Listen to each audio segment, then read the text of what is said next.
Monsieur Madougou, bonjour. Chaque année, en fait, les nombres me choquent. Okay. Il y a près de 100 000 personnes qui sortent diplômées au Niger, mais le taux de chômeurs est incroyable. À chaque année, il y a encore plus de chômeurs que de diplômés. Okay. Pourquoi selon toi? Le problème, je dirais qu'il est à trois parties. Ok. Okay? Premièrement, nous avons notre système éducatif qui cause problème. Ok. Oui. Deuxièmement, nous avons les entreprises elles-mêmes qui sont censées accueillir ces jeunes-là. Mhm. Et troisièmement, tu as les jeunes eux-mêmes. Ok. Même, c'est des problèmes. En quoi est-ce que le système actuel cause problème? Le système actuel, il cause problème parce que les programmes ne sont pas adaptés aux réalités du marché. Mhm. Ce ne sont pas toutes les universités ou tous les instituts qui préparent réellement les étudiants à intégrer le monde professionnel. Ok. Donc, ce qui fait que la personne va finir d'étudier tout ce qui est aspect technique, avoir vraiment ses connaissances.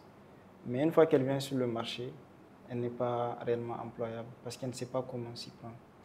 Oh, donc la qualité de la formation n'est pas ça. N'est pas ça. La Ok. qualité de la formation n'est pas ça, mais également les informations sur ce qui se passe dans le monde professionnel n'arrivent pas aux étudiants. C'est comme si c'était deux mondes différents. Tu es à l'université, on te prend, on te met dans le monde professionnel, c'est un nouveau monde. Tu ne connais rien de ce monde. Oh, je vois un peu. Donc, alors qu'on aurait pu, tu vois, t'apprendre. Ah, quand tu viens sur le marché de l'emploi, voilà ce qu'il faut faire, voilà ce qu'il ne faut pas faire, voilà ce qu'il faut éviter, voilà tel comportement à éviter, tel comportement à adopter. C'est enseignable, c'est apprenable. Ah, et selon toi, c'est-à-dire c'est dès les études qu'on doit commencer à enseigner ça? Dès les études, on devrait commencer à enseigner ça dès le niveau secondaire. Ok. Oui, parce que j'ai suivi ton parcours, tu as fait le lycée d'excellence, Oui. n'est-ce pas? J'ai fait le lycée technique. Ok. Quand j'ai fait le lycée technique, beaucoup de nos amis, après leur BEP, ils travaillaient déjà à l'époque au sein de BINIF AFOA, l'ancienne agence de transfert d'argent. Mhm. Donc, avec leur BP en comptabilité, ils étaient déjà prêts à être embauchés en tant qu'employés, juste en tant qu'agent de transfert d'argent. Ok. Donc, si ces gens-là avaient déjà un plan de carrière au lycée, tu imagines qui ils seront après l'université. Donc, ça veut dire qu'on peut préparer les gens en amont, dès le lycée, à avoir un plan de carrière, à comprendre le monde professionnel, comment ça marche, c'est quoi un mail, pourquoi on fait le mail, comment on fait le Ah mail. oui, oui, oui, ça quand même par contre c'est Dès le important. lycée, tu dois avoir une adresse mail. Ah ouais? Minimum, bien sûr. Mais aujourd'hui, tu vas voir, oui, beaucoup de gens qui ont des smartphones, n'est-ce pas? Moi, je rencontre beaucoup de gens qui ont des smartphones. Tu leur demandes, c'est quoi ton adresse mail? La personne te dit, non, j'ai pas d'adresse mail. Je dis, non, c'est impossible. Tu en as. Parce Sérieusement, que en sinon, 2025? bien sûr. Si tu n'en as pas, tu ne peux pas faire des mises à jour de tes applications. Ce n'est pas possible, n'est-ce pas? Donc, ça veut dire que il n'y a pas ces informations qui circulent et qui arrivent vers ces jeunes-là. Ils sont dépaysés quand ils sortent et qui viennent sur le marché de l'emploi. Tu sais, moi, ce que je trouve fascinant, en Chine, par exemple, les entreprises émettent leurs demandes. Ils se disent, bon voilà, d'ici 5 ans, nous avons besoin de tel nombre de techniciens, nous avons besoin de tel nombre d'ingénieurs, etc., etc. Et on informe. Bien Et sûr. donc, en fonction de ça, on forme des jeunes. Bien sûr. Mais ici, ça ne se fait pas, Ici, c'est ça ne se ça? fait pas parce que c'est comme si les entreprises vivent à part, le programme de l'État est à part. Donc, il n'y a pas cette corrélation, il n'y a pas cette assise. On se dit, bon, OK, nous avons 30 grandes entreprises, par exemple, ou 50 grandes entreprises, 50 grandes industries. Tu vois, on a besoin de techniciens dans tel ou tel type de machine. Vous insérez ça dans le programme pour préparer ces jeunes. Il ne faut pas qu'ils viennent juste sur le terrain, ils ne savent même pas comment manipuler la machine. Ok. Si tu prends le cas également dans le domaine de la comptabilité des finances, aujourd'hui, beaucoup de jeunes étudient la comptabilité, mais sans apprendre les logiciels. Ils sont obligés, après les études, Sérieux? bien sûr, il y a beaucoup d'instituts qui n'ont pas de salle informatique, je suis désolé, bien sûr, Wow. bien sûr. Et s'ils n'ont pas de salle informatique, ils n'ont pas donc payé ces logiciels-là pour apprendre à ces jeunes comment déjà, par exemple, utiliser Sage Sari, qui est le logiciel de comptabilité de base, que tu dois nécessairement, normalement, apprendre. Parce qu'une fois que tu viens sur le marché de l'emploi, si tu n'as pas ces compétences basiques, n'est-ce pas, qui te permettent aujourd'hui de te positionner en tant que candidat idéal, tu perds tes chances. Tu perds tes chances comparé à celui qui, entre griffes, il a les moyens, ses parents ont les moyens de lui payer n'est-ce pas, une formation dans un cabinet à côté pour qu'il puisse se certifier dans le logiciel en question. Ok. Donc, si on vient à compétence égale, bah, il te dépasse. Donc, Mais tu as aussi parlé d'un point de vue personnel, c'est-à-dire les gens aussi ne sont pas véritablement prêts. Dans quel sens? les gens ne sont pas véritablement prêts parce que tout est une question de mindset. Tu vois, quand tu as commencé ta question, tu as parlé d'un terme moi, qui me dérange déjà, chômeur ou bien chômage. Ok. Ouais, moi, personnellement, c'est quelque chose qui me dérange parce que Ok. c'est une question de mindset, c'est un état d'esprit. Quand on considère quelqu'un comme étant chômeur, et il est dans une posture de quémandeur, c'est comme s'il est misérable. Ah, je suis chômeur. Mais dis-moi, tes assistants qui sont ici, qui t'assistent, vous menez les projets ensemble, est-ce qu'on va les considérer dans ces personnes-là qui sont chômeurs? Non? Bien sûr, un chômeur, c'est quelqu'un qui n'a pas d'activité, qui ne fout rien. Il est là assis, il ne fait rien. Normalement. Ok. Quelqu'un qui est en activité, moi, je préfère l'appeler chercheur d'opportunités. Parce qu'il se cherche. Il est en train de mener des activités. Il est en train de chercher un positionnement. Mais par contre, il y a des gens qui sont là. En fait, eux, ils ont un diplôme. Par exemple, j'ai un master en, je sais pas, en Bien sûr. comptabilité. Yeah. Moi, je ne vais pas aller faire un autre boulot qui n'est pas la La comptabilité. Et j'ai un master, je ne vais pas me contenter des petits boulots à gauche, à Exactement. droite. Et tu vas voir, les gens là, ils ne font rien du tout. Bien sûr. Donc, eux, ce sont des chômeurs. Bien sûr, c'est des chômeurs. Eux, on peut le considérer comme des chômeurs. Parce que quelqu'un qui n'a pas d'activité, c'est un chômeur. Mais quelqu'un qui, pour moi, a une activité, il est actif dans les associations, il fait telle chose, il fait telle chose. Moi, je préfère l'appeler comme étant chercheur d'opportunités. Et c'est quelqu'un qui est actif. Ok. Quelqu'un qui est actif, moi, je préfère pas l'appeler chômeur. Parce que s'il se met dans la tête qu'il est chômeur, ça veut dire qu'il y a un problème. Donc, il ne voit pas tout son potentiel, il ne voit pas ce qu'il sait faire et ce qu'il peut apporter.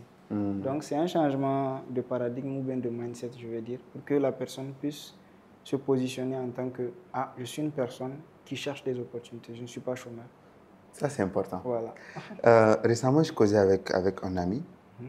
Et le gars, basically, lui, c'est un chômeur. Ok. Il ne fait rien. Ok. Et c'est vrai, il a fait sa formation, je ne vais pas préciser le nom et tout. Mais lui, il ne veut rien faire d'autre à part ce pourquoi il a été formé. Tu vois? Le gars, il a tenté à gauche, à droite. Il a tenté en haut, en bas. Il n'a même pas eu de stage. Et qu'est-ce qu'il me dit? Hamid, moi, là, je ne comprends pas comment est-ce que ce pays fonctionne. Même pour un stage, il faut parents, amis, connaissances. Ok. Selon toi, ok, et de manière objective, parents, amis, connaissances, là, est-ce que ça a une grande influence dans le marché de l'emploi au Niger? Selon moi, ça n'a pas une si grande influence, ok? Comme les gens le croient. Ok.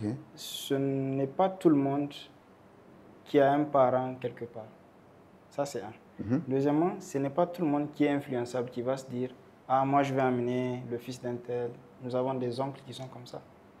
Ils sont bien placés, mais ils ne vont jamais te pistonner pour te positionner quelque part parce qu'ils ont une éthique de fonctionnement. Ok. Tu comprends? Donc, ça veut dire que ce n'est pas une règle générale. Le parent a mis connaissance, je suis d'accord, ça existe. Ça existe. Oui, mais ce n'est pas comme si c'était genre une règle générale, quoi. De manière, comme si c'était la règle générale, tu dois forcément connaître quelqu'un pour pouvoir travailler dans une institution. Non.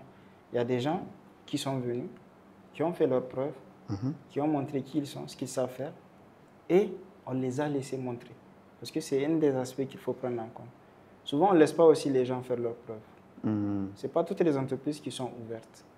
Parce qu'elles se disent, bon, si j'amène une mauvaise graine dans mon entreprise, peut-être qu'elle va tout foirer.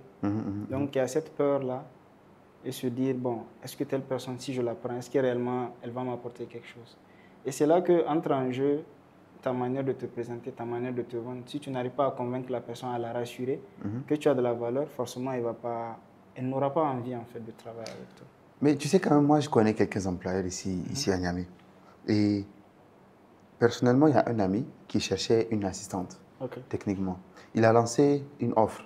Il cherche une assistante. Il a reçu plein de dossiers. Mais il n'a pas pu faire ce choix-là. C'est-à-dire, OK, c'est un CV qu'on lui envoie. Un CV, ça n'a pas de personnalité. Ça donne juste des faits, mais ça ne te montre pas concrètement qui est la personne. Est-ce qu'elle a des bonnes valeurs et tout. La personne, malgré les offres, elle est revenue après. Hamid, s'il te plaît, cherche-moi une personne qui a de l'éthique, une personne qui a un bon cœur. Tu vois un peu? Je lui ai suggéré quelques personnes à gauche et à droite. Et actuellement, c'est cette personne-là, c'est l'une de ces personnes qu'il a choisie. Alors, là, c'est un exemple de parent à mes connaissances qui marche. Et je suis sûr qu'il n'est pas le seul. Il y a plein qui font la même chose. Alors, On peut parler d'incompétence chez les jeunes ou bien que c'est un système qui est en train de s'installer selon toi? C'est pas... Déjà, moi, je ne pense pas que ce que tu as fait, c'est du parent à mieux connaissance. Moi, j'appelle ça réseautage. Ok? Ce sont des gens qui font partie de ton réseau. Oui. Ce sont des gens que tu as vus, qui ont fait leurs preuves et dont tu es sûr, tu peux les recommander. C'est ça le réseautage, n'est-ce pas? Et c'était exactement ça. C'était exactement ça. Donc, ce n'est pas du parent à mieux connaissance. Parce qu'ils étaient nombreux que tu as proposé. Ce n'est pas une seule personne. C'est pas une seule personne. Voilà, donc ça veut dire que toutes ces personnes, forcément, peut-être qu'elles ne se connaissent même pas. Tu vois? Donc, mais quand même, elles font partie de ton réseau et tu les as recommandées vers cette personne. Donc, les recommandations, aujourd'hui, elles se font sur la base des réputations. Ok. Oui, aujourd'hui, le CV, c'est important. C'est très bien. Mais la réputation. Ok, la réputation est encore plus importante. Elle est très importante. Ok. Aujourd'hui, tu ne peux pas recommander quelqu'un dont tu n'es pas sûr de son comportement, de son éthique, de tout ce qu'il fait. Tu peux l'amener dans une entreprise. Après, c'est ta réputation, toi, qui sera entachée. Ah, c'est Hamid qui l'a envoyé. J'ai envie de lui parler, mais j'hésite. Parce que Hamid est un bon ami. Donc, je ne veux pas... Mais je vais quand même essayer. Un mois après, ça ne donne pas ce que je veux. Ah, Hamid, la personne là que tu m'as envoyée, c'est pas bon. Hein? Est-ce que tu as quelqu'un d'autre? Donc, tu vois. Donc, je me dis, c'est du réseautage, mais également basé sur la réputation. C'est pas tout le monde le recommande. Oui. Parce que ça concerne également notre réputation à nous. Parce que si tu amènes quelqu'un qui n'est pas bon, bah... Oui, franchement, et moi, franchement, j'hésite. En fait, je n'ai pas vraiment envie de suggérer quelqu'un, alors que je ne connais pas cette personne totalement. Bien sûr, bien sûr. Parce qu'en parlant de recrutement, rien qu'hier, on discutait avec un de mes bons amis, aîné également, qui a lancé également le recrutement pour un poste là. Il a reçu quoi? Plus de 300 et quelques mails. Je l'ai dit, c'était la grosse erreur que tu as fait parce qu'aujourd'hui, sa boîte mail est pleine à craquer. Donc il a supprimé, mais avec tout ça, ça ne donne pas ce qu'il veut. Okay. Il aurait pu peut-être passer par un formulaire Google Form. Comme ça, au moins, ça lui fera moins de données dans son mail. Et il pourra filtrer. Il va filtrer. Okay. Et il m'a raconté comment il a fait son filtrage à lui. Il a utilisé l'intelligence artificielle sur la base, n'est-ce pas, de certains mots-clés, de certains... Les gens font ça ici? Bien sûr. Les gens, ça lui a permis de filtrer un maximum et de shortlister à une dizaine de candidats. Tu vois, donc, ça facilite le temps de lecture. Ça facilite également, certes sur le CV, tu ne peux pas tout lire, mais tu es obligé de rencontrer les gens, de discuter. Moi, je me dis, tu vois, la confiance, l'éthique, c'est quelque chose qui a une odeur pour moi. Je sais, quand quelqu'un vient vers toi, quand il a confiance en lui, tu le sens en fait. Ah, ça se sent. Ça se sent, n'est-ce pas? Et quand quelqu'un doute de lui également, tu le sens. Donc, c'est pourquoi je dis, moi, ce sont des choses qui ont des odeurs chez moi. Quand tu viens, quand tu es confiant, quand tu es sûr de toi, ça se sent. À ne pas confondre confiance et arrogance. Tu vois? Il y a les gens arrogants, ils sont confiants. Mais ce n'est pas tous les gens confiants qui sont arrogants. Donc, c'est des choses différentes. Mais est-ce qu'il est possible de fake it? Bien sûr, c'est possible. Ah, bien sûr. Tu enseignes à tes gens comment fake it? Non, je n'enseigne pas, mais je sais qu'il y a des gens qui le font. Il y a des gens qui le font. Et après, quand tu les mets dans la situation, bah, tu te rends compte qu'il y a des lacunes. Tu as eu, en fait. Mais Madougou, je suis sûr que beaucoup de gens, ils te voient sur les réseaux. Les matins, tu postes un très bon texte avec une belle image et tout. Mais les gens ne te connaissent pas de manière vraiment personnelle. Ton histoire, qui es-tu? Qu'est-ce qui t'a poussé à choisir ça, le domaine de l'employabilité et tout? On veut connaître un peu plus de ton histoire. J'ai entendu des rumeurs selon lesquelles tu avais tenté d'avoir un boulot, tu n'as pas eu, et finalement tu t'es orienté vers ça. Est-ce que c'est vrai ou pas? Donc on veut connaître ton histoire, le Madougou. Oui, c'est vrai. Ah. C'est vrai, oui. C'est vrai, j'ai tenté plusieurs fois parce que déjà je suis diplômé en finance d'entreprise. Donc ce que je fais, ce n'est pas techniquement quelque chose que j'ai étudié à l'école. C'est carrément opposé. Ok. J'ai fait Algérie. Tu as fait? Algérie. Oui, de 2013 à 2019. Donc c'est là-bas que j'ai fait mon parcours et tout. Et au passage, je fais un coucou à mes 2-3 amis, Ibrahim, Isaac et Tahirou. Donc ce sont des gens qui ont réellement impacté mon parcours. Ibrahim, c'est un ami, il est au Canada actuellement. Quand j'étais venu en première année, il m'a dit, petit, si tu veux t'en sortir là, viens, on part au chantier, on va travailler. Ça te permet de gagner de l'argent et tu vas payer tes petits trucs. Ça t'évite de déranger les parents. Il nous a embarqués, Isaac et Tahirou. C'est comme ça qu'on a commencé le chantier. C'est pourquoi, en fait, je lui suis éternellement redevable parce que cela a changé ma façon de voir les choses. Donc, je ne suis plus cette personne qui était au lycée internat, lycée technique, qui attend chaque fois Hajia, tout. Mais quand j'étais parti là-bas, ce sont les travaux au chantier qui m'ont permis aujourd'hui de payer, de m'habiller payer ordinateur. Ok. Oui, oui. Déjà, bon, la scolarité, c'était pas cher à l'université. Donc, voilà. Donc, chemin faisant, j'ai rencontré une autre personne. Mamadou Diallo. Mamadou Diallo, Lamine, on l'appelle LMD. Donc, Lamine Mamadou Diallo, c'est un Malien. C'est notre promotionnaire, mais qui a embrassé la carrière de coach. Coach en soft skills. Depuis qu'il était jeune. Depuis notre université, oui. Et c'est quelqu'un également qui m'a appris pas mal de choses. Ils ont un programme là de soft skills que j'avais suivi et qui m'a également changé, n'est-ce pas, qui a changé ma vision des choses. Et ça a permis de comprendre le monde, comment il fonctionne, qu'est-ce que je veux réellement, où est-ce que je veux aller. Donc on a commencé comme ça. Je suis venu. Au Niger? Oui, j'ai obtenu mon diplôme en 2018, je suis venu au Niger. Je suis resté un an, 2018-2019, j'ai charbonné là-bas. J'ai eu de l'argent, j'ai payé des ordinateurs, je me suis habillé. J'ai payé l'habillement d'un an, hein, pour ne même pas payer quelque chose ici au Niger. Et je suis rentré. Donc, entre-temps, j'avais fait Campus France, qui n'avait pas marché. J'ai eu les inscriptions, mais je n'ai pas eu le visa. Donc, tout me renvoyait ici. J'ai fait Belgique. Donc, quand je suis rentré, je pense Hajia, ma mère devait partir en Hajj. Et il fallait faire une histoire de gonflement de compte, mettre l'argent dans un compte pour faire la demande de visa, tout ça, tout ça. Après, j'ai dit, bon, il faut partir. Parce que déjà, l'ambassade de Belgique ne se trouve pas au Niger, ça se trouve au Burkina. Et ça coiffe Mali, Niger, Burkina. Donc, pour faire la demande de visa, je suis obligé d'aller là-bas, prendre un logement, rester. Même si en ce temps, ma soeur Mariam se trouve à 2 UE, mais quand même, ça allait être plein de charges pour moi. Donc, j'ai dit, ok, il n'y a pas de souci, je laisse. Donc, tout me renvoyait en fait à rester ici. Je suis venu ici en 2019. Je suis resté chez ma tante, Haji Adiza, paix à son âme, elle est décédée. C'est elle qui me disait, ah, telle ONG se trouve à tel endroit, tel quartier. Telle ONG se trouve à tel endroit, tel quartier. Comme elle travaille à l'UNPPC. Donc, elle était comptable depuis plus de 30 ans. Donc, elle faisait ce métier. C'est un peu ce que j'ai fait qu'elle a fait. Donc, c'est pourquoi il y avait... Elle t'orientait aussi. Voilà, donc il y avait cette connexion. Après, j'ai commencé. Donc, comment je faisais moi, ma recherche d'emploi? Je prends Faba, 125, j'arrive au Grand Marché, je prends un taxi, peut-être qu'il m'amène dans la zone ici, plateau, et je marche. Donc, j'essaie de sillonner. Les ONG, je les cible d'abord. Donc, je fais une liste. Ah, telle ONG se trouve à tel endroit, telle ONG se trouve à tel endroit. Donc, je reviens le lendemain. Donc, je reviens avec le CV et la lettre de motivation. Pour toutes ces ONG, je fais le tour, comme si c'était un coursier. Donc, je dépose ici un peu. Et demain encore, un autre exercice. Donc, je pars à un autre quartier, je pars, je sillonne, je cible. Et tout ça, tu vois, ce n'est pas des choses qu'on nous a apprises à l'université. Parce que déjà, à l'université, nous n'avions pas un programme d'insertion professionnelle. Oui, on nous a appris, mais même ça, c'est à côté.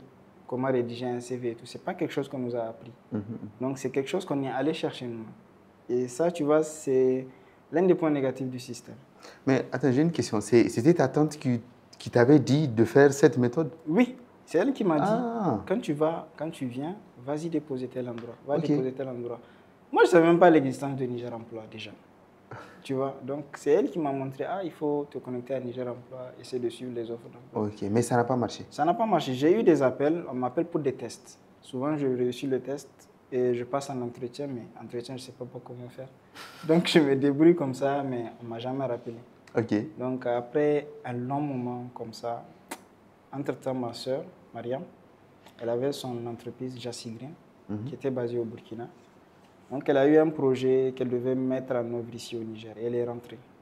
Elle est rentrée au Niger. Donc, elle m'a pris comme assistant exécutif.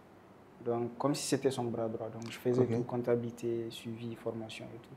C'était quelque chose que je n'avais pas étudié.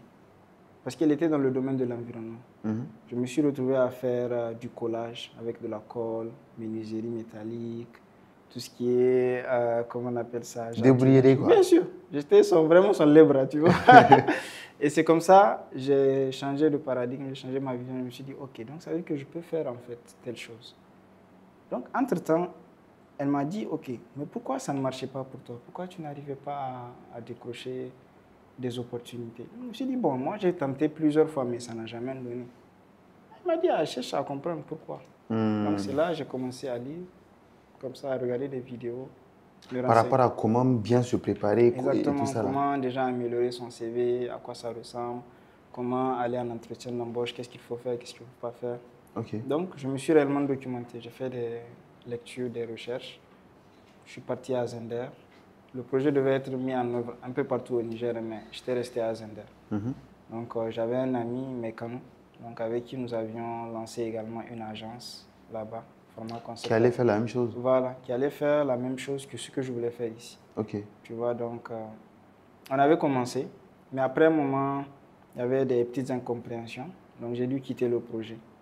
Donc, vers 2023, et je suis revenu ici à Niamey. Et c'est là que j'ai commencé réellement la création de contenu. Sinon, avant, je ne publiais rien. J'utilisais Facebook, voilà, pour les blagues, je faisais que des partages en fait. Donc, après ça, 2023, j'ai commencé réellement à créer du contenu. Et pour moi, je ne savais même pas qu'on appelait ça création de contenu. Je faisais juste. Je lisais le livre de Dale Carnegie, Comment trouver le leader en vous et comment se faire des amis. Parce que dans la vraie vie, beaucoup de gens ne savent pas, mais je suis très timide. Je ne sais pas comment m'approcher des gens, je te jure. C'est très difficile pour moi. Un timide ne parle pas comme ça. Non, c'est pas ça. Je suis en train de parler de quelque chose que je connais, que je suis à l'aise avec. Mais quand il s'agit de créer de nouvelles relations, tu peux me mettre dans une pièce avec quelqu'un que je ne connais pas. On peut faire un mois, si ce n'est pas Inakona, Inaoni. Je t'assure, je ne suis pas très ouvert comme ça. Donc, je me dis, il faut peut-être que je connaisse la personne avant de m'ouvrir à elle. Et c'est quelque chose qui prend du temps. Donc, j'ai appris. J'ai lu, j'ai compris et je me suis dit, OK. Maintenant, essaie de partager pour aider. Et tes nouveaux là qui quittent l'Algérie et qui viennent, qui ne savent même pas la réalité, à quoi ils s'attendent. Donc, mais j'ai une question. C'est-à-dire, tout ce que tu lisais là, tu l'avais déjà appliqué en toi, tu as vu du changement avant de le partager aux autres ou bien tu partageais directement? Je partageais directement. Ok. Je n'ai jamais essayé parce que c'est quelque chose que j'ai vu, j'ai lu. Et ce sont des professionnels, des experts du domaine qui l'ont partagé. Mais tu n'as pas testé? Je n'ai pas testé. Ok. Pour moi, la mission était claire. Informer les gens de la réalité. Ok. Donc, c'était ça la mission. La mission était d'informer les gens, d'éviter telle ou telle erreur. Parce que moi, je l'ai commis et ça n'a pas marché pour moi. Et le déclic, quand j'ai compris que ça marchait, c'est quand je partageais et les gens appliquent, ils te font un retour, ils te disent « Ah, j'ai essayé telle chose, ça a donné. J'ai essayé telle chose, ça a marché. » Donc, tu te dis « Ok. » Donc, ça veut dire que ça marche. Mais moi, personnellement, depuis ce temps, je n'ai pas encore cherché de l'emploi. Jusqu'à présent? Jusqu'à présent. Je n'ai pas encore cherché de l'emploi. Je me suis juste focus sur... Oui, mais le déclic s'est passé à quel moment? Du moment où tu lisais à gauche, à droite, tu avais des techniques et tout, tu partageais, à ce moment où, par exemple, c'est toi qui accompagnes les gens je sais pas, à corriger leur CV, à s'orienter de manière professionnelle et tout. Comment ce déclic-là s'est passé? Le déclic, déjà, je me dis, il y a peut-être 2 ans comme ça. Ok. Oui, il y a 2 ans comme ça. Parce qu'on avait lancé Format Concept, comme je te disais, avec un ami mécano à Zender. Donc, tout ce que je lisais, je me suis dit, OK, je vais écrire un programme de formation. Déjà, ma mère est enseignante, tu vois, donc elle était enseignante, là, elle est censure, bientôt à la retraite. Donc, cette fibre d'enseignement, c'est quelque chose que moi qui me plaît, partager les connaissances. Donc, j'ai appris maintenant comment rédiger une formation. Tout cela. Elle m'a montré, voilà comment elle prépare, elle, ses cours, la chronologie et tout. Donc, c'était comme ça, le basique. Donc, j'ai commencé, j'ai fait des recherches. Comment... Une formation, je pense, ma première formation que j'ai écrite, comment écrire un CV. C'était un long truc. Je l'ai encore, je pense, dans mon PC, dans mon ordinateur, si je ne me trompe pas. Donc, c'était la première formation que j'ai écrite, comment rédiger un CV. Et c'était purement théorique. Il n'y avait même pas de pratique dedans. Je disais juste aux gens, voilà, telle chose à mettre à tel endroit, à tel endroit, à tel endroit. Mais tu n'as jamais eu le syndrome de l'imposteur? Si. Et tu gérais ça comment? Mais il fallait passer à l'action. Je me dis, la mission, elle était claire, comme je t'ai dit. Pour moi, c'était de partager des infos. Oui, à un moment donné, je me sens que c'est comme si je n'étais pas légitime, en fait. Moi qui n'ai pas étudié le domaine RH. C'est la question qui se pose naturellement. Bien sûr, comment est-ce que je vais me permettre de partager? Après, j'ai fait mes recherches, mais il n'y a pas de Nigériens réellement qui le fait. Beaucoup de gens gardent les infos pour eux-mêmes. C'est ça. Ils ne partagent pas les infos. C'est ça. Si aujourd'hui, je me dis, une personne, n'est-ce pas, créer du contenu à l'époque sur Facebook, du contenu utile, qui dit parler du CV, peut-être que ça allait changer ma vie. Peut-être que j'aurais eu cet emploi-là, que je rêvais tant. Et peut-être que aussi maintenant, on n'aurait pas le Madougou qui aide. Bien sûr, donc tout est une question de parcours en fait, c'est un process. Mais ce que tu fais, ça marche, non? Tu as des résultats? Bien sûr, j'ai des résultats. Comme quoi, par exemple, tu as aidé combien de jeunes aujourd'hui, en termes de formation, je te dirais, j'ai formé au moins 500 personnes. 500? Au moins. Ça, c'est plus pour être modeste parce que j'aime non, pas ne sois pas modeste, like, non. vraiment exagère. Non, non, non. N'exagère pas, mais dis-nous la vérité. Non, ça c'est le minimum. Je te dis juste 500, 500 personnes. Wow. Au moins ce qu'on a formé et qui ont eu un taux d'insertion d'au moins 30%. C'est-à-dire 30% de ces gens-là ont eu un emploi grâce à notre formation. Wow. Et il y a ces gens aussi qui ont une opportunité, mais qui ne te font jamais de retour. Tu vois, il y a des gens à qui on a rédigé des CV, mais qui ne nous ont jamais payé. Je ne sais même pas s'ils ont eu l'emploi ou pas. Il y a des gens à qui tu fais des formations, ils te disent qu'ils vont te payer, mais qu'ils ne vont jamais te payer. Oh. Bien sûr. Donc, il y a ce genre de personnes également. Donc, il y a des gens qui viennent te voir, tu les assistes, tu les aides. Ils ont leur premier contrat peut-être de 1 million ou bien 600 000, mais la prestation que tu leur as faite, peut-être c'est 15 000 ou 20 000. Mais et il ne paye pas. Il ne paye pas, tu vois. Donc, du coup, tu te dis, OK, donc lui, là, en fait, à quoi il pense quoi. Donc, tu vois. Donc, en termes de chiffres, réellement, je ne m'attarde pas pour le moment par rapport à ça. OK. Oui, pour moi, c'est aider le maximum. Le maximum, pour moi, c'est ça le plus important. Les chiffres, c'est important, oui, pour faire du marketing, pour attirer plus de monde. Mais réellement, tu vois, récemment, j'avais fait un post là sur le nombre de gens que j'avais amené personnellement sur LinkedIn. J'ai compté quoi, une vingtaine de personnes que j'avais mis. Et ça, c'était juste une partie. OK. Oui, je me suis rendu compte qu'en fait, il y a au moins 20 autres personnes que j'ai pris, genre moi-même, je t'ai dit, viens sur LinkedIn, je l'aide à optimiser son profil. Elle crée du contenu, elle se crée des opportunités. Il y en a plein d'autres. Rien que récemment, notre événement du job dating a permis, je pense, si j'ai bien les chiffres exacts, c'est au moins une trentaine de jeunes qui ont eu des opportunités de stage et pour d'autres, c'était des CDD. Est-ce que tu te rends compte de la magie que tu es en train de créer en fait? Je me rends compte par moment, mais je ne m'arrête pas sur ça parce qu'il faut garder les pieds sur terre aussi. Oui, oui, parce que souvent quand je me dis tu t'attardes à tout ce que tu fais, peut-être que ça te rend un peu zélé. Déjà, je ne veux pas vraiment être ce genre de personne. Oui, c'est bien de regarder un peu en arrière tout ce qui se passe. Ça te permet peut-être de travailler encore plus pour aider encore un maximum de gens. Mais j'essaie toujours de garder les pieds sur terre pour ne pas que cela me monte à la tête, en fait. Tu as raison. Oui, oui, donc c'est vraiment ça. J'ai un ami qui m'a contacté il n'y a pas longtemps. Et c'était vraiment, Hamid, s'il te plaît, j'ai besoin de ton aide de manière très urgente. J'ai dit, hey, urgent à ce point-là. Il a dit, Wallah, c'est très urgent. Je suis sur une opportunité et j'ai besoin d'un CV. Dis-moi comment faire un CV. J'ai dit, hey, toi, tu ne sais pas les écoles que tu as fait, tu ne sais pas les formations et tout. Il dit, oui, il sait de manière globale et tout, mais il ne sait même pas comment mettre en place le CV. C'est là, j'ai pris un exemple d'un ancien CV que j'avais, je lui ai envoyé, essayer de copier. Lui, par exemple, dans son cas, il n'avait pas de CV, il ne sait pas comment faire de CV. Par contre, en contraste, il y a des gens qui n'en ont pas actuellement, ici, là où nous sommes, pour avoir un boulot. Selon toi, le CV, est-ce qu'il est vraiment indispensable? Like, est-ce que tout le monde doit avoir un CV? Tout le monde doit avoir un CV. Tu es sûr? Oui, tout le monde doit avoir un CV parce que le CV traduit, je me dis, ce que tu as réalisé comme parcours. C'est juste un document qui retrace par écrit ce que tu as fait, n'est-ce pas? Aujourd'hui, tu es Hamid, n'est-ce pas? Tu es dans deux domaines différents. Médecine, et puis il y a le digital qui est là, qui s'installe. Tu as deux parcours différents. Par moments, ils sont liés, par moments, c'est carrément opposé, quoi, tu vois. Mais quand même, si tu arrives à faire un document qui retrace tout cela, ça te permet toi-même d'y voir un peu plus clair. L'erreur que la plupart des gens commettent, c'est quand il y a les opportunités, c'est instant qu'on pense à faire les documents. OK. Tu vois. Aujourd'hui, peut-être si je prends ton cas, la plus grosse erreur que tu puisses faire, c'est quand quelqu'un va te demander, OK, podcast Excellence, qu'est-ce que vous avez comme chiffre? Et c'est instant tu pars sur YouTube. Là, par contre, j'ai une idée de nos chiffres, oui. Donc, tu vois. Donc, ça veut dire que si tu as une idée de tes chiffres, donc ça veut dire que tu es à jour. OK. Donc, c'est la même chose avec le CV. Donc, ça te permet de mettre par écrit tes réalisations. J'ai managé tel nombre de personnes dans mon équipe. On a réalisé tel nombre de chiffres d'affaires. On a eu à régler tel nombre de problèmes au sein de l'entreprise. Si tu le fais dans un document que tu déposes et que tu actualises à tout moment, ça veut dire qu'à tout moment, tu es prêt. Le CV, dans ce sens, il est primordial parce que la plupart du temps, les gens, ce qu'ils demandent en premier, envoie-moi ton CV. OK. La première question, à chaque fois, Tu as quelqu'un à me recommander, ok, envoie-moi son CV. Mhm. Pourquoi les gens lisent le CV? Ils aimeraient voir par quelle structure tu es passé. Entre griffes, il y a des entreprises dans lesquelles tu es passé, on se dit, ok, s'il a fait telle entreprise, ça veut dire qu'il a appris telle chose et il peut m'être utile. Il y a des écoles également dont le nom, si ça sort dans ton CV, ça valorise.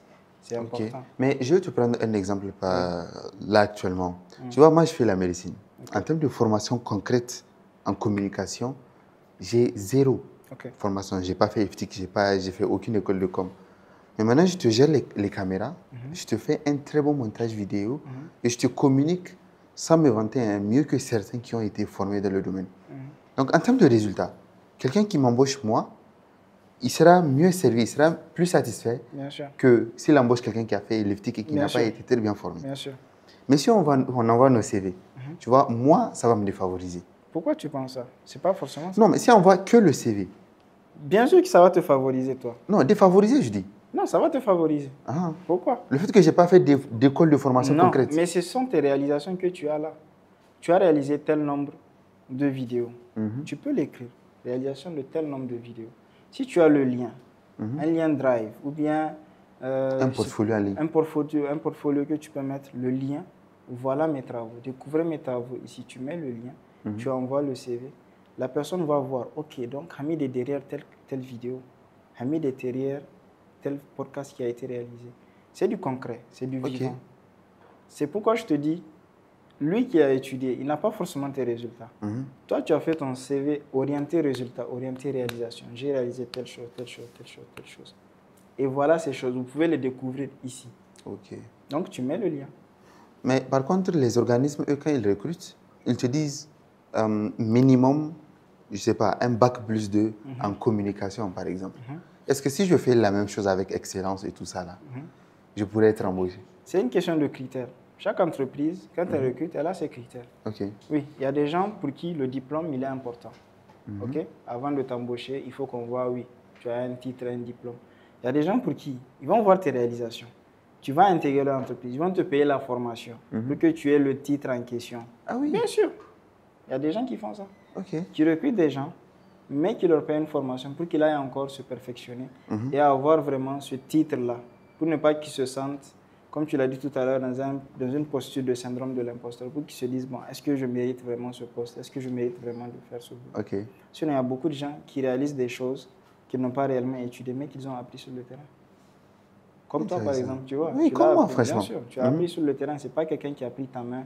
Bien, voilà, non. Tu es allé toi-même, tu as fait tes recherches, tu as appris, tu as appliqué. Et tu changes de vie.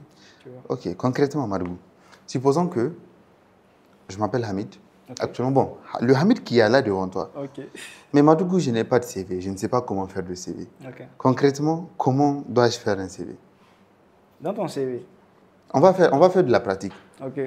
Tu commences avec ton nom. Mon prénom. Nom. Nom, prénom. Donc, nom, prénom. Oui. De préférence, tu mets le prénom en premier. Le prénom, donc Abdelhamid. Oui, Abdelhamid. Tu as mis le nom? Idi. Voilà. Bizo. D'accord. Tu reviens à la ligne. Juste en dessous, tu mets ton titre de profil. Genre, qu'est-ce que tu as étudié? Ou bien, pourquoi tu fais le CV? Moi, actuellement, j'étudie la médecine. Et dans la vie active, je fais la com. Mais pourquoi tu fais le CV? C'est pour un poste? Bien, c'est juste pour ton... je fais le CV pour avoir, comme tu l'as dit, une vision globale de ma vie. De ta vie. Dans ce cas, tu mets médecin. Médecin. / chargé de communication. Parce que le chargé de communication englobe pratiquement tout ce que tu fais actuellement. Donc, tu es derrière la stratégie, mais également concrètement sur le terrain. N'est-ce pas? Tu reviens juste en bas. Tu vas maintenant écrire 3 à 5 lignes, n'est-ce pas, qui représentent le résumé du profil, qui parle de toi. Bien sûr, il faut que tu rédiges un petit résumé de 3 à 5 lignes qui résume ton parcours et qui tu es. Mais comment le faire? Je ne sais rien faire actuellement. Je ne sais rien faire. Oui. Tu mets profil déjà. Profil médecin, chargé de com. Non, juste en bas, tu mets profil. Profil. 2 points, tu reviens à la ligne. Là, tu commences. Donc, là, tu parles de ta situation actuelle. Donc, médecin en formation, c'est ça? Voilà. Donc, j'écris médecin en formation. Médecin en formation. Et passionné par la communication digitale. C'est bien le cas, non? Oui, bien sûr. J'ai plus de Ah, Bien sûr. Tu as combien d'années d'expérience aujourd'hui dans la com? 6 ans. Voilà, j'ai plus de 6 ans d'expérience dans la com. Maintenant, tu mets en avant tes compétences clés Ok. dans le domaine de la communication. Qu'est-ce que tu sais faire de manière générale? Je fais vraiment la liste de tout ce que je sais faire. Oui, et on prend principalement les grandes lignes. Ok. Je sais faire conception graphique. Ok, 1. Je sais faire du storytelling. ok, 2. Je sais utiliser les caméras, prendre Ok. photos et vidéos. ok, Je sais faire montage vidéo. ok, Dans montage vidéo, je sais faire étalonnage. Étalonnage, c'est ça, color grading, non? ok, Je sais faire du sound design ok, et tout ce qui a trait à ça. Je sais aussi faire la distribution des contenus digitaux Ok. en ligne. ok. Voilà. En tout cas, en termes de com, voici Ok. ce que je peux faire. D'accord. Conception graphique, plus de vues photo et vidéo, virgule. Sinon, j'écris très bien. Ok, il n'y a pas de souci.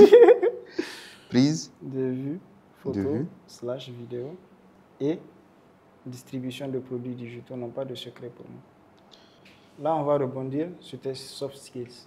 Mes soft skills. Yeah. Ok. C'est quoi un soft skill?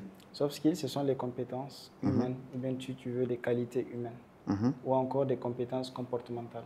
Donc, humainement, qui es-tu? Ok. Est-ce que tu es quelqu'un d'autonome, quelqu'un de dynamique, quelqu'un de créatif, bien sûr? Oui. C'est ça au moins. Ok. Donc, tu mets en avant ton côté créatif. Donc là, on a fini avec le profil. Non, on continue. Ok. Une dernière ligne. Voilà. Donc, on va mettre créatif. Tu ajoutes. Donc, je mets des points Non, non. Tu continues comme si c'était une phrase. Créatif, virgule, créatifs, virgule, autonome autonomes. et orienté résultat. Mais est-ce que les gens lisent tout ça? Bien sûr, il y a des gens qui lisent. Ok. Il y a des gens qui lisent.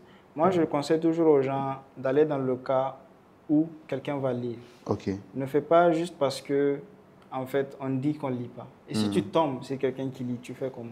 En tout cas, il y a des gens qui lisent. Il y a des gens qui Moi, dès lisent. que je vois un CV qui se démarque, Bien je sûr, le lis tu entièrement. le lis là entièrement. Oui. Donc, tu vois. Donc, Donc, créatif, autonome et orienté résultat. Mhm. Je peux contribuer à l'atteinte de vos objectifs, si tu veux, de manière simple. En moyenne, la personne doit prendre combien de minutes pour ça? Ça dépend. Si la personne se connaît très bien, je me dis une dizaine de minutes suffisent. Ah bon? Oui. Dans l'atteinte de vos objectifs? Point. Tu Point. peux t'arrêter là. Ok. Là, tu mets la rubrique expérience professionnelle.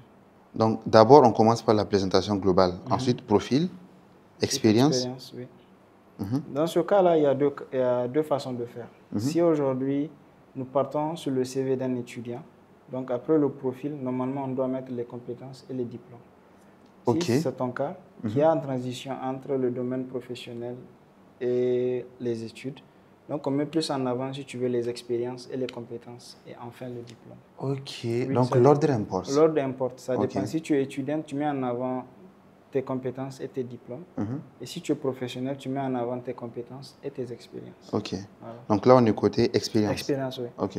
Donc là, tu as fait des stages. J'ai fait beaucoup de stages. J'ai travaillé dans beaucoup d'entreprises. Ok. Et j'ai aussi lancé ma boîte. Ok. Actuellement, tu travailles dans ta boîte, c'est ça? Oui. Ok. Donc, tu occupes quel poste? Est-ce que tu es cofondateur ou bien tu es fondateur? Je suis le cofondateur et le gérant. Ok. Donc, tu mets cofondateur, gérant. Tu reviens juste en dessous, tu mets le nom de l'entreprise. Ok. Agence. Ok. Voilà. Donc, tu mets un slash et tu mets la période à laquelle tu as commencé. Depuis quand? On a commencé en 2023 de manière officielle. Donc, tu as deux choix. Soit tu mets depuis 2023, ou bien tu mets 2023 tiré aujourd'hui. Ok. Bon. Maintenant, juste en bas, tu fais des tirés. 3 par exemple, 3 max. Des tirés, des petits tirés. Comme ça? Comme si tu as Ah, cité, ok. voilà. Là, tu cites tes principales réalisations, mais ce que tu fais concrètement dans l'entreprise. Ok. Oui, en tant que cofondateur gérant, c'est quoi ton rôle? Qu'est-ce que tu fais? Bon, je pense que les gens, ils peuvent essayer de réfléchir à ça Exactement. de leur Donc, côté. Donc, on remplit. Voilà, tu fais pareil également pour les stages.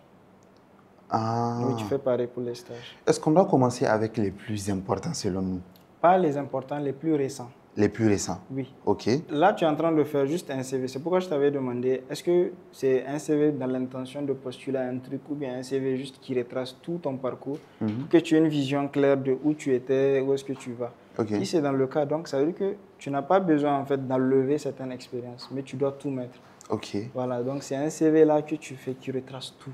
Ok. Tout ton parcours. Donc là, tu peux mettre tous les stages, toutes les activités que tu fais. Donc, là, expérience, on met tout. Yeah. Ok, supposons qu'on a fini avec côté expérience. Là, tu viens, compétences. Ok. Tu as 3 types de compétences. Tu as les compétences techniques, tu as les compétences comportementales, mais également tu as les compétences linguistiques, si tu veux. Ok, donc on les catégorise. On les catégorise également. Donc technique. Et qu'est-ce qu'on met dedans? Technique, ce sont les logiciels, les techniques, les stratégies que tu connais, que tu maîtrises. Ça Logiciel, par exemple, moi de mon côté, il y a Premiere Pro. Ok. Je sais par exemple manipuler les caméras, je mets ça où? Tu mets ça là-bas également. Donc, tu fais un tiret. Donc Premiere Pro. Donc, ici, tu es en train de lister les logiciels. Les logiciels, oui. Voilà, donc ici, tu dois faire un autre tiret. Donc, technique de prise de vue, photo, vidéo. Donc, tu peux préciser même le type de caméra que tu maîtrises. Hein. Ça permet à la personne de savoir, OK, lui qui a un Nikon, est-ce que toi qui utilises Canon, tu peux utiliser sa caméra Nikon, tu vois? Ok. Oui. Donc là, je peux préciser Canon. Voilà. Je peux préciser encore marque de marque. Bien sûr, si tu veux. Ok, Canon M50, R6, 5D, Mark 3 et 4. Okay. Il y a aussi les Sony. Ok. Tous ces appareils, tu les maîtrises? Bon, maîtrise, c'est abusé. Ouais. Mais je sais quand même les utiliser. C'est très bien. Également, tu as l'aspect des stratégies de communication et les conceptions graphiques. Également, là, actuellement, j'ai une certification de Adobe en création de contenu. Et j'ai une certification de HubSpot en marketing digital. Ok. Ça, ce sont des certifications que tu mets dans la rubrique certification. Mais pas ici. Mais pas ici. Ok. Oui. Donc là, technique de prise de vue. Donc, par contre, ce que tu as acquis comme compétences là-bas, tu peux les citer ici. Waouh. Et donc, en fait, le CV, il faut prendre son temps. Bien sûr. Ce n'est pas quelque chose qui se fait réellement rapidement. Ok. Oui, donc là, on est compétences, on est au niveau du technique. On a une idée de quoi mettre. Voilà. Donc, tout ce qui est conception graphique, stratégie de com, tout ce qui est aspect technique, en tout cas, qui est lié au, comment on appelle ça, à la stratégie de communication, au marketing, tu dois les mettre, en fait. Ok, ok. Oui. Et ça, tu vois, on n'a même pas mis tout ce qui est aspect médical. Parce qu'on est en train de faire un CV global qui englobe tout pour que tu aies une idée de qui tu es. Mais attends, si c'est par exemple le côté médecine, est-ce que je peux préciser que je sais utiliser les stétos, je sais faire les prises de sang? C'est beaucoup plus aller en fait dans vos termes généraux, les mots-clés de manière générale. Ok. Donc, tu vois, donc tout ce qui est... Ce que tu dis là, je pense que c'est classifié dans tout ce qui est médecine générale, non? Bon, beaucoup plus chez les infirmiers. Chez les infirmiers. Oui. Donc, tu vois, donc là, tu dois citer, n'est-ce pas, pas aller dans les détails parce que sinon, ça va être trop long. Ça va être très long. Très long. Donc, c'est plutôt aller de manière générale. La globale. De Ok. manière globale. Ok, donc on est au niveau de compétences techniques. Yeah. On a fini avec technique, supposons. Yeah. Qu'est-ce qu'on met après? Donc, là, tu mets les qualités ou encore compétences comportementales. Ok. C'est la même chose. Oui. Donc, comportemental. Donc là... Comportemental. Donc, tu vois, dans le paragraphe, on avait pris en compte 2 à 3 de manière générale. Ok. Donc, tu vois, donc tu peux continuer la liste ici en citant des compétences comportementales qui, selon toi, sont indispensables pour le boulot que tu veux faire. Alors, je suis proactif. Ok. Donc, c'est-à-dire que j'essaie d'anticiper les choses avant que ça n'arrive. Tu as des capacités de résolution de problèmes aussi, non? De réfléchir vite. Donc, on met ça comment? Oui, bonne capacité de résolution de problèmes. C'est mieux de faire une ligne ou un paragraphe? Non, pas ligne, c'est mieux, c'est plus facile à lire. Bonne capacité de résolution de problèmes. Bon, je pense qu'on a... Ok. Attends, j'ai mis ça. Proactif. Okay. Et quoi d'autre encore? Qu'est-ce que tu as encore comme... On peut mettre intelligence? Non. Non, c'est que tu es intelligent déjà. Alors, bon. Ok. Let's say detail-oriented, c'est-à-dire, franchement, je fais très attention aux détails. Je sais. C'est important. Donc, ça? Oui, le sens du détail. Ok. Le sens du détail.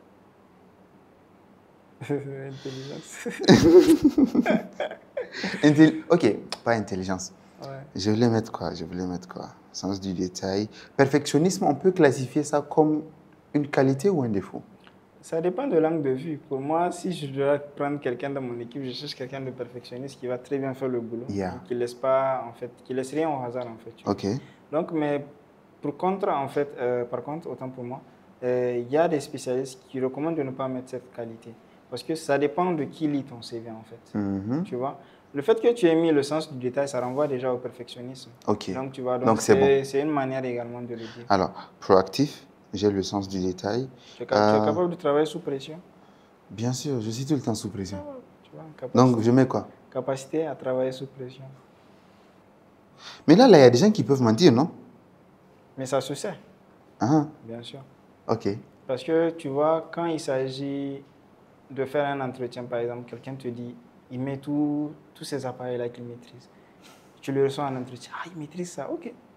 Tu mets des caméras en place et tu le mets en situation. Ok. C'est pas comme si tu vas juste discuter avec lui, ah, viens, je t'embauche. Non, tu le mets en situation. Ok. Ah, tu dis, tu maîtrises telle caméra, ok, fais-moi tel plan de coupe, fais-moi telle chose, je vois. Ok. Tu vois. Alors, donc, on a fini compétences techniques comportementales. Donc là, tu as les compétences linguistiques, si tu veux. Linguistique. Yeah. Donc les différentes langues que tu maîtrises. Donc, je mets ça comment? Des lignes aussi? Oui, des lignes. Français, si tu Bon, précises je commence le niveau. avec l'anglais. Ok. Donc tu précises le niveau à l'oral et à l'écrit. Est-ce que tu as un niveau débutant, Très bien. intermédiaire? Très bien. À l'oral et à l'écrit. À l'oral et à l'écrit. Donc tu mets Ok. un niveau Mais comment avancé. savoir concrètement son niveau? Souvent, il y a des certifications. Ok. Tu vois, donc ici, par exemple, au niveau de langue, la norme internationale de notation des langues, c'est le niveau A1, A2, B1, B2, C1, C2. Ok. Tu vois? Donc, C étant le niveau le plus avancé. Tu vois? Donc, si tu as un niveau avancé à l'écrit à l'oral, donc tu mets le niveau C2. Oh. Tu vois? Donc, il va falloir Voilà. apprendre tout ça. Exactement. Ok. Après l'anglais, il y a le Et le français. également. Et tu as les langues Donc, ça locales. aussi, très bien. Ah. Bon, la même chose. Les langues Il y a locales. le Hausa. Hausa. Ça, c'est ma langue maternelle. Donc, tu peux préciser langue maternelle si tu veux. Et le zarma. Tu te débrouilles.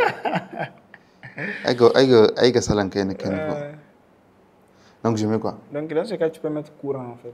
C'est-à-dire, est-ce que tu parles couramment réellement? Ou bien tu Là, je ne parle pas couramment. Tu mets un niveau débutant en fait. Débutant, Zarma, waouh. Ou bien intermédiaire, ça dépend. Hein.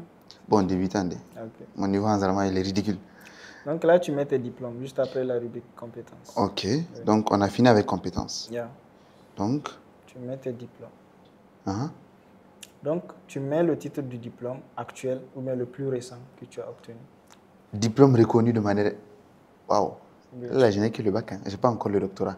Mais tu mets en fait que tu es un doctorant en médecine, oui. Ok, on peut le mettre. Bien sûr, doctorant en médecine. C'est vrai que ça fait plus intéressant, ça fait plus chic. En médecine. Donc, tu précises le nom de l'école. Si tu veux, juste sur la même ligne en mettant une virgule. FSS, UAM. Voilà. Donc, tu précises la période à laquelle tu as commencé. Et commence... également la période à laquelle tu penses pouvoir... J'espère terminer. terminer. Okay, si donc... tu veux, tu peux laisser en cours également. Oh, en cours. Voilà. Donc, mais tu dois préciser l'année à laquelle tu as commencé. Donc... Commencer. L'année à laquelle tu as commencé. Tu mets juste directement l'année. Ah. Oui. Tu fais comme tu as fait au niveau des expériences. Tu vois, tu avais mis... Au niveau de l'expérience. 2021, ah, voilà. Donc on met un slash. Tu fais la même chose. De 2019 à en cours. Ok. Tu vois un peu. Ok. Exactement. À part ça, il y a le bac, n'est-ce pas? Tu peux mettre le bac. Pour certains, moi, je préconise de ne même pas mettre le bac, surtout si tu as des diplômes de niveau supérieur. Mais et si tu as fait le bac et que tu as des mentions, par exemple? Yeah, tu peux le mettre. Ok. Oui. Donc, bac, mention. C'était dans quelle école? Lycée d'excellence. Donc, tu dois préciser le nom à la ligne? Oui. Lycée d'excellence. Est-ce que les écoles qu'on a fait, c'est important? C'est important parce qu'aujourd'hui, je pense que, en fait, le lycée d'excellence fait quand même partie des meilleurs lycées du Niger. Tu vois, donc, même son nom, quand on le voit sur ton CV, on se dit, OK, ça veut dire qu'il a fait face à un certain rigueur, n'est-ce pas, académique, qui lui a permis peut-être de décupler certaines compétences. Et peut-être que la personne aura envie que tu rejoignes son équipe. Ou bien la personne a même fait le même lycée. Ça crée un lien, en fait. OK. Vois, donc, supposons que là, on a commencé le diplôme, la personne met tout. Oui, les plus importants. Du bac jusqu'au niveau actuel. Niveau supérieur, oui. Si la personne est dans une posture où elle n'a que des diplômes de niveau moyen, donc elle se contente de ça. Oui, oui, parce qu'il y a des boulots aujourd'hui que tu obtiens avec ton BEP ou bien ton BEPC ou encore le CAP. Donc, si tu n'as que ça, tu mets ça en avant. Mais les certifications, on les met où Oui, exactement? tu les mets juste après les diplômes. Ok, donc on a mis diplôme, Les certifications. tiré. Tu vois, il y a des gens qui mettent diplôme et certification dans la même rubrique. Et il y a des gens qui les séparent. Donc, Lequel est conseillé? tu peux les séparer. Moi, je conseille toujours de séparer. De séparer, Ouais. ok. Donc, certification, la personne liste de la même manière. Voilà. Ok. Certification, tu Supposons mets que les j'ai trucs. déjà tout listé. Voilà. Une fois que tu as fini ça, maintenant, est-ce que tu as des engagements associatifs à gauche, à droite? Associatif, pas tellement. Ok. Mais c'est important. Non, je voulais juste savoir, est-ce que tu as à part ce que tu fais comme boulot, est-ce que tu as des... Il y a Excellence Podcast, par exemple. C'est un centre d'intérêt ou bien c'est un projet? C'est un projet de ADAX. Voilà, donc tu peux mettre en fait des projets parallèles ou bien engagements parallèles. Si c'est un projet de ADAX, ça veut dire que tu dois le mettre là-bas au niveau des expériences. Ok. Oui, tu dois le citer ici. Si Ah, donc je mets Excellence. Voilà, donc, ou bien mise en œuvre du projet. Mais Excellence, je préfère par exemple, moi, le prendre comme un truc indépendant. Dans ce cas, tu le mets dans... Donc, je peux le citer là tu as deux et je options. le détaille en bas. Tu peux le détailler en bas comme étant engagement et projet. Tu cites les projets principaux dans lesquels tu as été embarqué. Ok, donc Excellence Podcast. Et tu précises la période également. Okay, c'est très important la période, oui. Donc là, tu décris en 1 à 2 lignes en quoi consiste le projet. Ok, supposons que j'ai déjà fait. Exactement. Une fois que tu as fini tes engagements et projets, ce qui vient, ce sont les centres d'intérêt et les références. Ah. Après ça, tu auras fini ton CV. Déjà? Bien sûr. Centre d'intérêt. Donc là, centre d'intérêt, je peux mettre quoi? Centre d'intérêt, c'est beaucoup plus tes loisirs, n'est-ce pas? Et également, par moment, tu vois, les gens mettent les engagements associatifs. Ok. Donc, tes passe-temps, par exemple lecture, bien sport ou bien encore création de contenu. Tu vois, ce sont des choses qui comptent pour toi. Donc, création de contenu. De contenu. Yeah. Donc, tu peux préciser même les plateformes, hein, Facebook, tout. LinkedIn. Voilà. Bon, pas tout, mais tout ce qui est utilisé au Niger. Ok. Donc, création de contenu. Donc, bon, supposons que j'ai mis le reste. Donc, tu as le choix. Soit tu t'arrêtes comme ça sur ton CV, ou encore tu mets les références. Références. Oui. Et c'est quoi les références? Les références, ce sont les personnes qui peuvent te recommander. Des gens avec qui tu as travaillé, des partenaires, des collègues, des supérieurs, des subordonnés, des gens qui peuvent attester de la bonne personne que tu es dans le milieu professionnel. Ok. Et comment les lister? Tu mets le nom, prénom, numéro de téléphone, titre de la personne, email et le nom de la structure. Titre? Voilà. Le nom de la structure et son email. Ce sont les informations qu'on a besoin de savoir par rapport à la référence. Oui. Ok.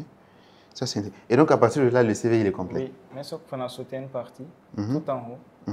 Ici, on devait mettre les contacts. Ah, mes contacts à moi. Le téléphone, l'email, le lien vers ton... Bon, je ne vais pas mettre mon téléphone parce que la capture sera mise en ligne. Email, donc arobase gmail.com. Tu mets ton adresse si tu veux, ton adresse de résidence. Donc, je peux mettre Niamey tout court. Niger, oui, Niamey, Niger. Parce que tu ne sais pas où va partir le CV. Ah, c'est vrai. Ensuite, moi, je recommande toujours aux gens de mettre le lien du profil LinkedIn. Oui, parce que le lien du profil LinkedIn, ça peut confirmer déjà ce que tu as mis dans le CV. Parce que là-bas, on peut voir tout ce que tu as comme projet réalisé, tout ce que tu as comme engagement, tout ce que tu fais comme contenu. C'est possible de le voir là-bas. Ok. Oui. Je vais te raconter une petite expérience. Déjà, merci beaucoup pour la masterclass. Non, je t'en prie. Pour ceux qui sont intéressés, on va vous mettre la capture directement en ligne. Comme ça, vous pouvez voir ce qui a été fait. Personnellement, une fois, j'avais créé un contenu que j'ai partagé en ligne. Et puis, quelqu'un a vu, il a capturé, il a envoyé à quelqu'un qui cherchait mon profil exactement. Sauf que ça coïncidait une période où, par exemple, moi, je n'avais pas nécessairement envie du boulot. Qu'est-ce que j'ai fait? Je suis parti sur LinkedIn. J'ai téléchargé mon profil sous forme de CV et j'ai envoyé à la personne. Et la personne, elle était contente. On dirait qu'elle n'avait jamais vu un profil comme ça. Alors, si on a la possibilité d'exporter son profil LinkedIn comme CV, est-ce que ça vaut la peine de faire ça encore? Oui, ça vaut la peine. Ok. Oui, ça vaut la peine de faire ça. Pourquoi? Parce que aujourd'hui, nous sommes dans un contexte où ce n'est pas tout le monde en fait qui est trop orienté digital, si tu veux. Nous avons nos aînés, nos tontons, qui sont toujours de la vieille école, qui préfèrent le document papier là. Ils sont plus à l'aise avec ça. Certes, on est en train de migrer vers une digitalisation de tout ce qui est de l'écosystème, mais on n'en est pas encore là. Donc, j'ai vu même récemment, il y avait un ami qui m'avait partagé, un ami Olivier, qui m'avait partagé le lien du CV d'une personne. Donc, c'était son CV en ligne, sous forme de drive. Il le met à jour constamment, la personne, oui. Donc, dès que tu lui demandes ton CV, et son CV, il t'envoie le lien. Donc, tu vois en temps réel, en fait, tout ce qu'il y a à jour. Oui, donc, c'est quelque chose, en fait, qui, je me dis, est en train de rentrer dans le temps. Mais toujours est-il, il y a toujours le mot, là, CV. Donc, peu importe, que ce soit en ligne, que ce soit toujours, on considère ça comme étant un CV. Parce que ça veut dire curriculum vitae. Donc, c'est quelque chose qui retrace juste ton parcours, en fait. C'est juste ça. Donc, qu'il soit sous forme vidéo, qu'il soit sous forme de présentation PowerPoint, qu'il soit sous forme de document simple Word ou PDF, on l'appelle toujours CV. Donc, oui, il est nécessaire. Alors, maintenant, supposons que j'ai un très bon CV. OK. Mais qu'au niveau de l'entretien, je suis nul. Je suis vraiment nul de chez nul. C'est-à-dire que je suis très timide, je suis très introverti et je n'ai pas la capacité de convaincre les gens. Qu'est-ce que toi, tu conseilles d'abord aux gens, premièrement, et puis une fois qu'on va finir, on va faire une simulation d'entretien. Donc, ce sera moi l'employeur et toi, celui qu'on va l'entretenir. Ça marche. Déjà, quels sont 3 conseils que tu peux donner aux gens qui ont un CV en cours, enfin à venir?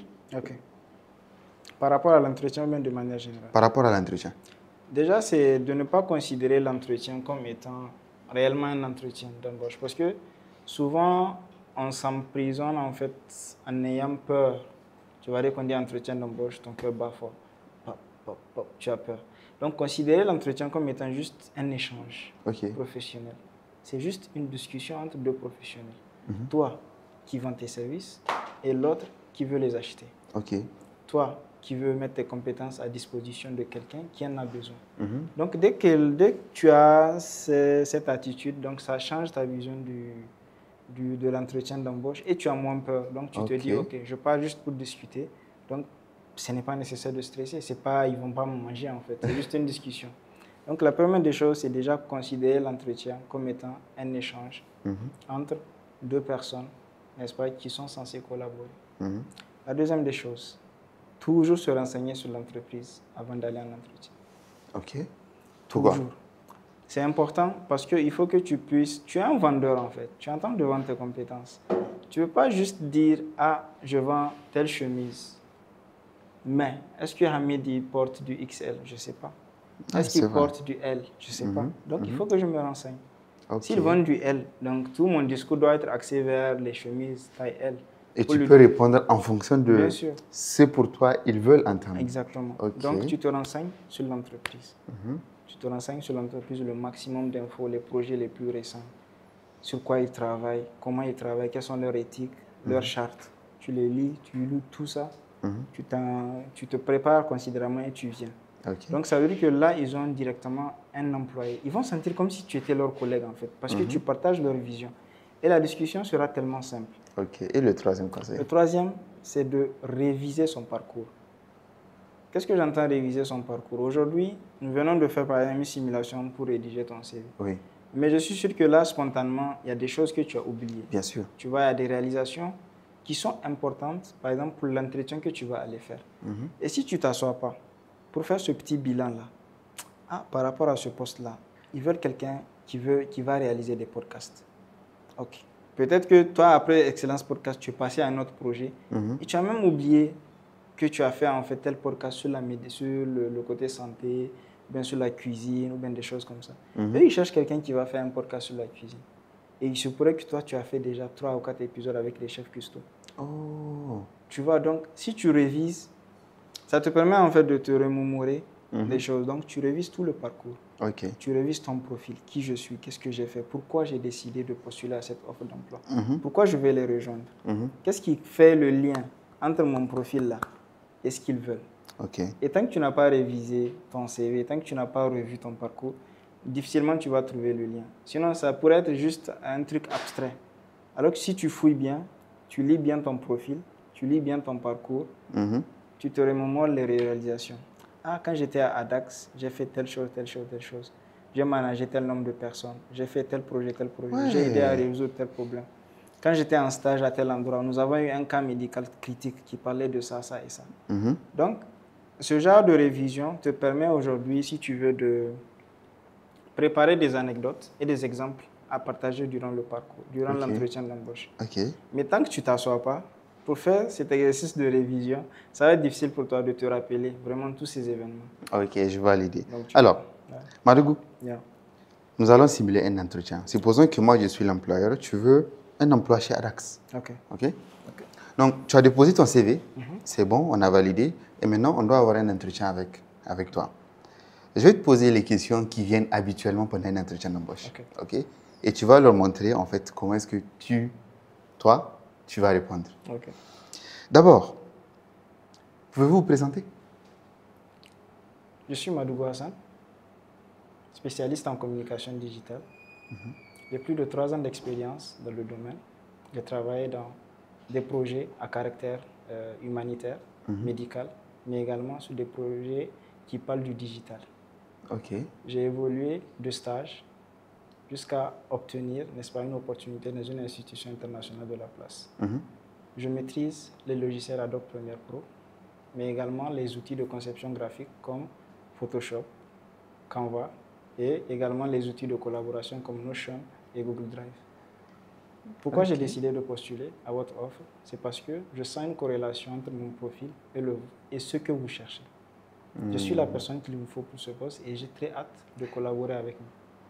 Ça, c'est intéressant. Ok. Alors, quelles sont vos principales qualités et vos principaux défauts? Mes principales qualités, je dirais que je suis quelqu'un de créatif et qui think out the box. Ok. Donc, pour moi, en fait, quand je suis face à un problème, je ne me concentre pas sur le problème, mais plutôt je suis focus sur les résultats. Ok. Je suis quelqu'un d'orienté résultat, de dynamique. Dynamique, pourquoi? Parce que je n'aime pas quelque chose de statique. Je n'aime pas rester sur place. Je suis tout le temps à la recherche de nouvelles solutions. Ok. Orienté résultat, pourquoi? Parce que je me rappelle quand je faisais mon stage au sein de l'agence de communication Habib Digit, nous avons eu affaire face à un client qui demandait une conception à 23 heures, alors que son activité démarrait à 8 heures du matin. Donc, il fallait finir la conception, faire l'impression et lui livrer afin que son activité puisse se tenir. Ok. J'ai pu travailler sur la conception. J'ai été, n'est-ce pas, à 7h30. Exceptionnellement, les gens de l'impression m'ont ouvert les portes, on a fait l'impression et on a pu livrer, comment on appelle ça, la bâche, bien la banderole, si je l'ai dire, au client pour qu'il puisse tenir son activité. Ok. Donc, je suis quelqu'un qui est vraiment orienté résultat. Je n'ai pas peur, n'est-ce pas, de la pression. D'ailleurs, je me nourris de cette pression. Je travaille sous pression, je suis tout le temps sous pression et quand même, j'arrive à la canaliser. Ok. Mes défauts, je dirais que je suis quelqu'un de perfectionniste. J'aime quand les choses sont très bien. C'est un défaut, ça? Pour moi, c'est un défaut parce que ça me pousse en fait tout le temps à me remettre en question et à retarder légèrement souvent le travail. Donc peut-être que ça pourrait ne pas vous plaire constamment le fait que je sois perfectionniste, mais pour moi, mon principal défaut, c'est le côté perfectionniste. Ça, c'est intéressant. Alors, nous avons reçu 300 candidatures pour ce poste spécifique. Mais c'est-à-dire, pourquoi ne pas choisir le premier à avoir candidaté et pourquoi vous? Si vous voulez atteindre les résultats que vous avez cités dans votre offre d'emploi, je suis la personne qu'il vous faut. Mais pourquoi? Je suis la personne qu'il vous faut parce que je maîtrise les logiciels que vous utilisez comme travail. Je maîtrise également les caméras que vous utilisez dans votre travail. J'ai aidé beaucoup d'entreprises et beaucoup d'entrepreneurs à mettre en place des stratégies de communication qui leur ont permis de vendre leurs produits et services sur les réseaux sociaux. Je suis la personne qu'il vous faut parce que je suis créatif, je suis autonome et je suis orienté résultat. Ok. On doit collaborer ensemble parce que je sens que je peux vous apporter quelque chose, je peux vous aider à réaliser vos objectifs. Alors, une autre question qui me vient en tête là tout de suite. Quelle est votre marge salariale? Ma marge salariale pour ce poste se situe entre 300 000 et 400 000. Ok. Mais négociable.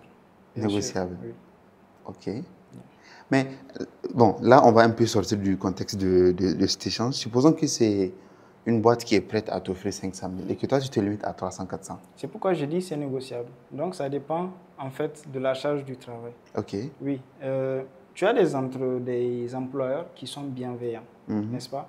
Il y a d'autres qui sont également malhonnêtes. Tu peux mettre ta tranche salariale de 300 à 400 000, n'est-ce pas? Et les 100 000 là de surplus qui étaient prévus pour le poste, peut-être qu'ils vont se la mettre dans les poches, bien sûr. OK. Donc, mais également, en fait, ils peuvent négocier à la baisse pour le poste. Le poste est prévu à 500 000, mais ils vont te coincer pour te payer à 300 000. Donc, c'est également quelque chose qui existe. OK. Mais, toujours est-il, moi, je recommande toujours aux gens de se renseigner sur le poste. Là, c'était de l'improvisation. C'était de l'improvisation. Donc, je ne connais vraiment pas le poste. Mais on n'a pas fini. OK, donc c'était de l'improvisation. Alors, votre profil nous plaît. Yeah. Okay. Vous êtes disponible, vous pouvez commencer demain? Je peux commencer tout de suite. Même. Déjà, j'ai tout mon matos dans mon sac. Donc, je suis prêt à vous rejoindre votre équipe. Je suis disponible. Alors, est-ce que vous avez des questions pour nous? Oui, j'ai des questions pour vous. Déjà, pourquoi vous avez retenu mon profil? Parce que votre CV, il est bien fait. Juste sur le CV? Déjà, oui. Et puis, on s'est un peu renseigné sur votre profil. Okay. Et apparemment, c'est-à-dire vos anciens employeurs, ils vous appréciaient bien. Okay. Bon, c'est vrai, il y a une question qui va venir naturellement. C'est pourquoi est-ce que vous avez arrêté de travailler avec votre ancien employeur? À Udit, par exemple. J'ai arrêté de travailler parce que ma mission était à terme. Donc, j'étais là-bas pour une mission sur une durée déterminée. J'ai fini mes activités.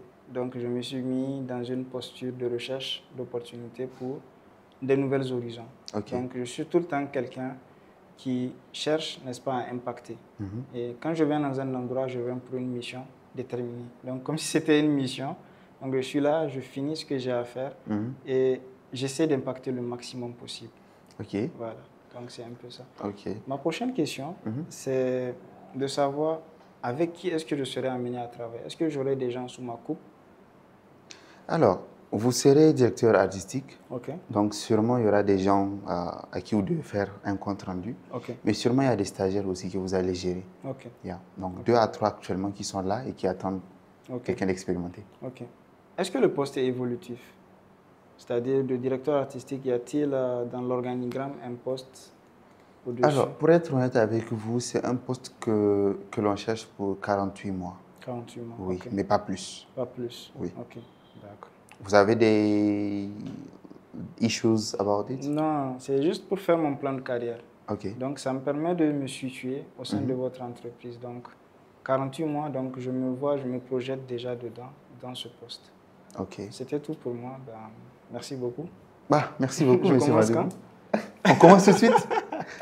Ça fait plaisir. Alors, là, je pense qu'on a franchement tout donné. Est-ce que tu as des conseils à donner aux gens qui veulent se lancer, qui veulent améliorer leur profil?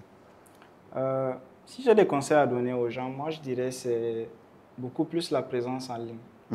Aujourd'hui, la présence en ligne, elle est indispensable. Elle est indispensable. Nous sommes en 2025 et tu ne peux pas être chercheur d'emploi et ne pas être présent en ligne. Parce que la présence en ligne te permet de créer du contenu, de parler de ce que tu fais. Et comme tu l'as donné comme exemple, le fait de pouvoir, n'est-ce pas, exporter ton CV sous forme, ton profil LinkedIn sous forme de CV et envoyer à la personne. Ou carrément juste envoyer le lien LinkedIn pour que la personne puisse consulter ce que tu fais, ce que tu crées comme contenu. Parce que souvent, le profil parle plus que le CV. Tu vois, parce que dans le CV, tu es obligé d'être synthétique. Tu ne peux pas tout donner. Par contre, sur LinkedIn, tu peux aller et rendre ce CV-là, papier, tu peux le rendre vivant en ajoutant des images. Des images de tes activités, des images de tes projets que tu as réalisés. En tout cas, c'est le premier conseil. Déjà, la présence en ligne. Nous sommes en 2025. L'intelligence artificielle prend de plus en plus de place. Rester focus sur le digital nous permettra en fait de prendre de l'avance, comparé aux autres qui vont hésiter. La deuxième des choses, c'est de ne pas négliger les expériences de bénévolat et de stage. Aujourd'hui, nous sommes à Niamey. Tu connais la réalité de beaucoup d'entrepreneurs. Nous les côtoyons. C'est des gens qui galèrent souvent dans leur boulot parce qu'ils manquent de soldats, ils manquent de talent. Tu vois, ces gens-là, ils ont la vision, ils ont le projet. Souvent, certains, ils ont même l'argent pour faire le projet, mais ils n'ont pas l'équipe qu'il faut. Mais tu vas voir, c'est bizarre, Et on dit encore il y a chômage, on dit il y a pas d'emploi. Alors que ces gens-là, ils cherchent juste des soldats, des gens qui vont croire, qui vont être patients. Ouais. Parce qu'on est trop pressé de gagner aussi. Aujourd'hui, tu vas voir Hamid qui a lancé Excellence Podcast, tu vas voir directement aspect argent. Si tu viens vers lui, il ne va jamais te prendre. Parce qu'il a construit une vision, il se donne du temps pour que cette vision mûrisse, pour que ça puisse rapporter. Si c'est un projet social, que ça puisse impacter. Mais si tu viens dans une posture où tu viens pour gagner directement, vous n'allez pas vous comprendre. Ok. Et c'est très désolant de voir aujourd'hui beaucoup d'événements d'entrepreneurs qui se passent, comme des foires, comme des réseaux. Et tu ne vas pas voir en fait des chercheurs d'emploi qui partent là-bas. C'est très bizarre. Hein. Moi, quand on était en Algérie, je pense qu'il y avait eu des foires de l'entreprise, des salons de l'emploi. Avec mon binôme avec qui on a fait le stage Taïr, on partait avec notre CV. Oui, dès que tu pars, en fait, c'est comme si c'était un marché, en fait. Ok. Oui, tu discutes avec l'entreprise. C'est comme ça qu'on a eu notre stage académique pour faire le mémoire de master. Ok. Il y avait un salon de l'emploi comme ça qui a été organisé. On est parti avec notre CV. Donc, tu recommandes aux gens d'avoir toujours un autre CV à côté? Bien sûr, non, toujours dans ton sac. Moi, je me balade jamais sans mon sac déjà. Toujours au moins des petits projets, le PC qui est là. Donc, s'il y a quelque chose à chaud, tu peux le faire, en fait. Wow. Donc, vraiment, se rapprocher des entrepreneurs, des startups qui ont besoin d'évoluer. Tu dis que tu es bon, tu dis que tu as des compétences, tu dis que tu es recrutable. Ok, fais tes preuves dans une petite entreprise. Impacte cette petite entreprise. Aide-la à atteindre des résultats. Et là, tu auras fait tes preuves. Et ces preuves-là, tu peux les vendre auprès d'une grande institution. Ouais. L'erreur, c'est de vouloir directement intégrer une grande institution sans pour autant avoir fait ses preuves. Parce que très peu de gens vont te croire. Si tu n'as que ton diplôme, tu n'as aucune certification, tu n'as aucune activité, ça va être difficile. Ok. Troisième élément, être actif. Avoir des activités vraiment parallèles. Genre même si on n'a pas nécessairement un boulot. Non. Toujours trouver une cause qui te tient à cœur et tu t'engages dedans. Okay. Parce que dedans, tu peux rencontrer quelqu'un banalement. Tu sais, dans la vie, tu croises des gens, tu sais pas qui ils sont. C'est des gens bien placés, c'est des gens qui ont des contacts, c'est des gens qui connaissent des gens. Tu vois, ils peuvent te voir un jeune qui est dynamique, qui est vraiment énergique, qui aime ce qu'il fait, qui est passionné, qui est patient. Et tu vas voir juste comme ça, ils vont décider de te recommander. Juste comme ça, like that. Ils n'ont rien demandé, ils ne veulent rien de toi, c'est juste qu'ils veulent aider. Et ils ont vu ton comportement, tu es quelqu'un de bien, et ils ont envie d'aider des gens bien. Donc, être actif, être présent en ligne, et surtout ne pas négliger ce qu'on appelle petit stage. Les gens le négligent. Les gens considèrent que c'est juste un stage, ce n'est pas un stage, c'est une opportunité d'apprentissage. Alors, Madougou, où est-ce que les gens peuvent te contacter s'ils veulent de l'aide par rapport à tout ce qui est professionnel, CV et ce qui s'ensuit? Donc, déjà, je suis présent sur LinkedIn avec le nom Madougou Hassan. Je suis également, le numéro de l'entreprise, c'est le +227 86 08 01 16. Ok. Donc, c'est notre WhatsApp. Les gens peuvent me joindre là-bas et on pourra discuter de leur carrière professionnelle sans problème.